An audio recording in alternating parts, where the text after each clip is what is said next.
কথা এভির শুভ পরিণয়। অবশেষে শত বাধা পেরিয়ে সব ভুল বোঝাবুঝি মিটিয়ে এক হচ্ছে কথা আর এভি।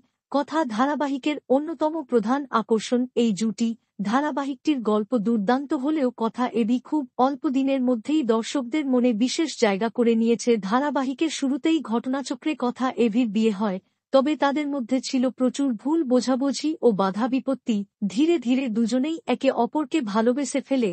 কথা শুরু থেকেই এভিকে ভালোবাসলেও এভি তাকে শুধুই বন্ধু মনে করত, তবে সময়ের সঙ্গে সঙ্গে এভিও কথাকে ভালোবেসে ফেলে। শেষ পর্যন্ত তাদের ভালোবাসা পূর্ণতা পেতে চলেছে। অবশেষে সব বাধা কাটিয়ে আবারও এক হচ্ছে কথা এভি। বর্তমানে ধারাবাহিকে চলছে বিয়ের ট্র্যাক। কথাকে জব্দ করার জন্য প্রত্যয় চাপাকে সাজিয়ে বিয়ের মণ্ডপে নিয়ে আসে, তবে এই মণ্ডপেই কথা এভির বিয়ে হবে। সম্প্রতি সাহেব ভট্টাচার্য ও সুস্মিতা দে অর্থাৎ আমাদের প্রিয় কথা এভি তাদের বিয়ের কিছু ঝলক সামাজিক মাধ্যমে শেয়ার করেছেন। সেখানে তারা লিখেছেন, কথা এভির শুভ পরিণয়ে আপনাদের আমন্ত্রণ। তাহলে দেখুন কথা এভির শুভ পরিণয় ঠিক সন্ধ্যা 7টায় স্টার জলসায়। ধারাবাহিকের সব আপডেট সবার আগে পেতে চ্যানেলটি সাবস্ক্রাইব করুন এবং পাশে থাকা বেল আইকনটি বাজিয়ে দিন। ধন্যবাদ।